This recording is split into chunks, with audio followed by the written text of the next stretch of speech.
বসে আছি পথচে ইস্টবেঙ্গল সমর্থকদের একটা বসে আছি পথচে মানসিকতা আছে, সেটা নিয়ে আলোচনা করব। আসলে কি হয়েছে, আজ একটু আগেই দেখলাম প্যারালাল স্পোর্টসে একটা খবর দিয়েছে যে ইস্টবেঙ্গল প্রীতম কোটালকে নেওয়ার ব্যাপারে একটু আগ্রহ প্রকাশ করেছে, কথাবার্তা শুরু করেছে।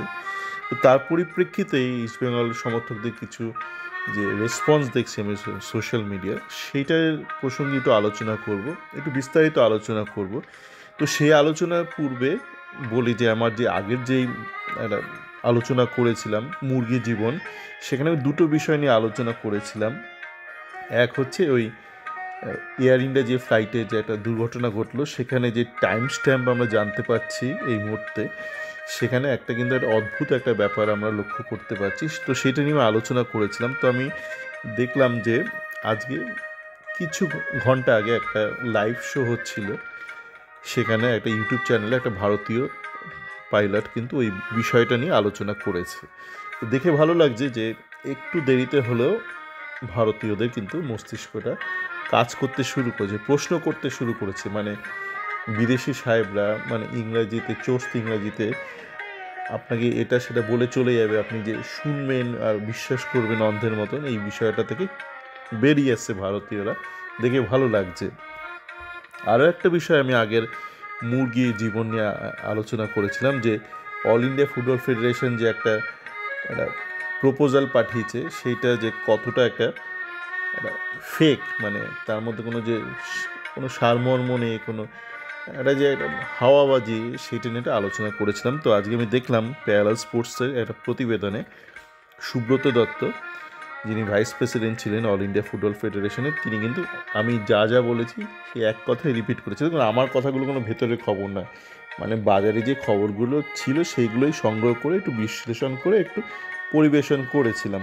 তো সুব্রত দত্ত কিন্তু হুবহু এক কথা বলেছে, শুধু শেষে গিয়ে উনি একটু ঠান্ডা মুরগির ঝোল আপনাকে পরিবেশন করেছে, বলছে না মানে কে ক্ষমতায় আসবে ইলেকশনের পর আমরা তো জানি না, কিন্তু এই যে একটা আলোচনা হচ্ছে, এই আলোচনাটা কিন্তু একটা তার একটা মূল্য আছে না, এই আলোচনার কোনোই মূল্য নেই। মানে আপনি ধরুন, মানে আপনার তো ক্ষমতায় থাকবেন, আপনি নিজে নিজে একটা খসড়া নিয়ে আলোচনা করলেন, তারপর আপনি ধরুন ক্ষমতায় থাকলেন না, আপনি তো কোনো শৈশবোধ হচ্ছে না, যদি না কিছু লেখা হয় তার কোনো মূল্য নেই এই জীবনে। মানে আপনি ধরুন কাউকে বললেন, ছোটোবেলায় থাকে না, আগের দিনের সিনেমাতে খুব হতো বাংলা বই বা হিন্দি বইতে, যে ছোটোবেলায় একটা ছেলে একটা মেয়ে দৌড়াচ্ছে, দৌড়াতে দৌড়াতে বলছে আমরা বড় হয়ে বিয়ে করব, তারপর দুজনের আলাদা আলাদা দিকে জীবনটা চলে গেল। ওই শৈশবের মুখে দেওয়া প্রেমের কথা বা বিয়ের গল্প, আর ওই আপনি একটা খসড়া দেখালেন চুক্তি, এই চুক্তিটা যদি ক্ষমতায় আসি তাহলে এটাকে কিন্তু আমি এটাকে সম্মান জানাবো, আপনি যদি না আসেন তা আপনি অন্যের হয়ে কী করে সম্মান জানাবেন। ধরুন না, কল্যাণ চৌবে বললো যে আমি যদি ক্ষমতায় আসি তাহলে কিন্তু এটা আমি সম্মান দেবো, কিন্তু আমরা জানি যে যে নতুন কনস্টিটিউশন অনুযায়ী কল্যাণ চৌবে হয়তো অংশগ্রহণই করতে পারবে না এই ইলেকশানে। ধরুন কেউ একজন এলো, ধরুন বাইচুং ভুটিয়া এলো, সুনীল ছেত্রী, যে কেউ একজন এলো, তো তার কি দায় পড়েছে কল্যাণ চৌবের কথাটা রাখার।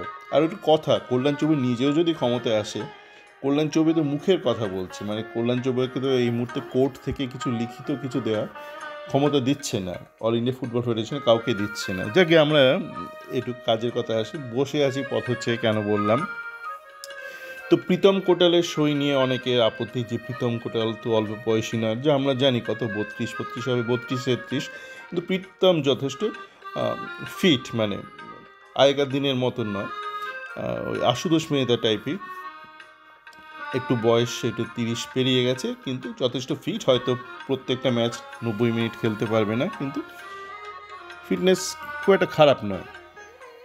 এবার আপনি একটা বোঝার চেষ্টা করুন একটা জিনিস, মানে আমারও প্রথমে একটা ভুল ধারণা ছিল, কিন্তু সেই ধারণা থেকে অনেক আগে আমি বেরিয়ে এসেছি, যে আপনি পয়সা ফেললেই সব কিছু পাবেন জীবনে। মানে আপনি পয়সা ফেললে যেমন প্রেমও পাবেন না, কারো মন জয় করতে পারবেন না পুরুষ হলে আপনি, তেমনই কিন্তু মানে আপনি মানে কাউকে ট্রান্সফার ফি অফার করলেন, আপনাকে সে একটা প্লেয়ার দিয়ে দেবে, তাও কিন্তু সম্ভব নয়।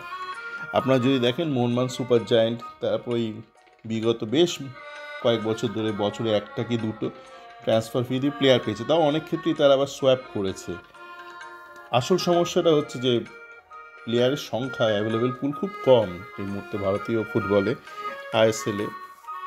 তো তার দরুন আহ, চট করে আপনি কাউকে রাজি করাতে পারবেন না। তার যদি খুব অল্প বয়সে একটা তাগড়াই একটা ছেলে রাইট ব্যাক থাকে, যে ধরুন ভারতীয় ন্যাশনাল টিমেও খেলছে, সেরকম প্লেয়ার আবার খুব অল্প বয়সী, সে আপনাকে টাকার বিনিময়ে ছেড়ে দেবে, চট করে আপনি পাবেন না। মানে সে বলবে কিছু একটা সোয়াপ করো, সোয়াপ আবার আপনি কাকে করবেন? মানে আপনার তো ভালো প্লেয়ার ছাড়া কোনো আজে বাজে প্লেয়ারকে সে নেবে না। তো সেই জন্য একটু কিন্তু আমাদেরকে একটুখানি একটু রিয়েলিস্টিক হতে হবে, একটু বাস্তববাদী হতে হবে।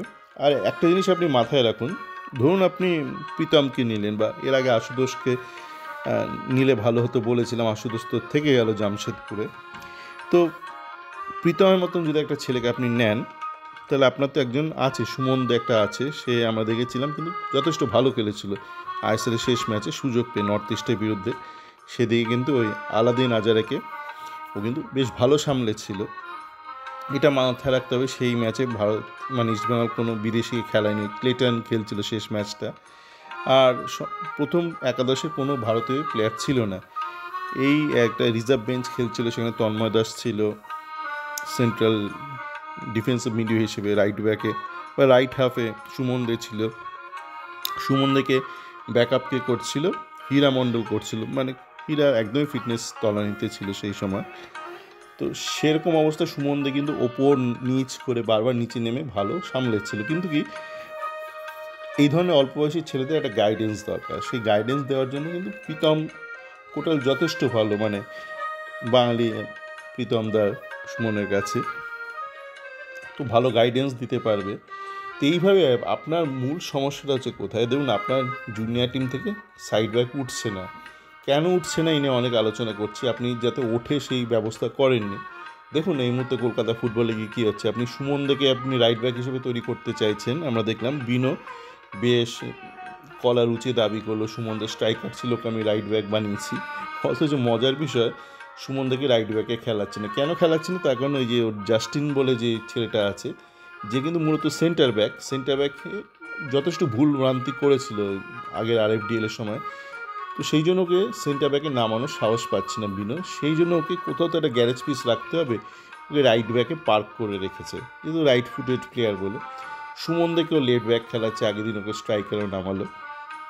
তো আপনার কিন্তু যে মূল সমস্যাটা, যে আপনার নিচ থেকে প্লেয়ার উঠে আসছে না, সেইটা কিন্তু আপনাকে সমাধান করতে হবে, সেটা আপনার হাতে আছে। কিন্তু অন্য কোনো ক্লাব আপনাকে প্লেয়ার ছাড়বে কি ছাড়বে না সেটা কিন্তু সম্পূর্ণ আপনার হাতে নেই। আপনি বিদেশের সাথে তুলনা করবেন না, বিদেশে প্লেয়ার সাপ্লাই প্রচুর, পুলটা অনেক, মানে যে ক্লাবটা ধরুন একটা প্লেয়ারকে ট্রান্সফার করবে, তার অলরেডি মানে ট্রান্সফার করার আগে অনেকগুলো প্লেয়ার তৈরি করা হয়ে গেছে তার ইউথ ডেভেলপমেন্ট থেকে বা আশপাশের অনেক ইউথ ক্লাব থেকে। মানে এটা তো আমাদের দেশের সমস্যা, মানে অনেকে চিল্লামিল্লি করে, যেমন নবাব চিল্লামিল্লি করে।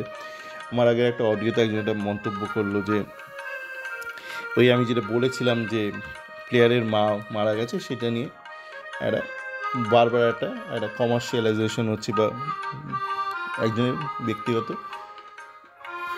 একটা ইভেন্টকে বিক্রি করা হচ্ছে। সে বলছে না দাদা এটা কমার্শিয়ালাইজেশন, এটা বাংলাতে তাই তারা ইংরেজিতে কমার্শিয়ালাইজেশন বলবেন, মার্কেটিং বলবেন, সহজ বাংলায় বলে বিক্রি করা হচ্ছে, আপনার দুঃখকে বিক্রি করা হচ্ছে। সেটাকে আপনি বলতে পারেন branding of your personal unhappiness, personal tragedy, branding of your personal tragedy, আর মার্কেটিং অফ পার্সোনাল ট্র্যাজেডি, আর commercialisation of your personal tragedy. পাতি বাংলাটা তোমার দুঃখটাকে বিক্রি করা হচ্ছে। যাকে এখানে এটা দুঃখের বিষয় না, এটা হচ্ছে জ্ঞানের বিষয়।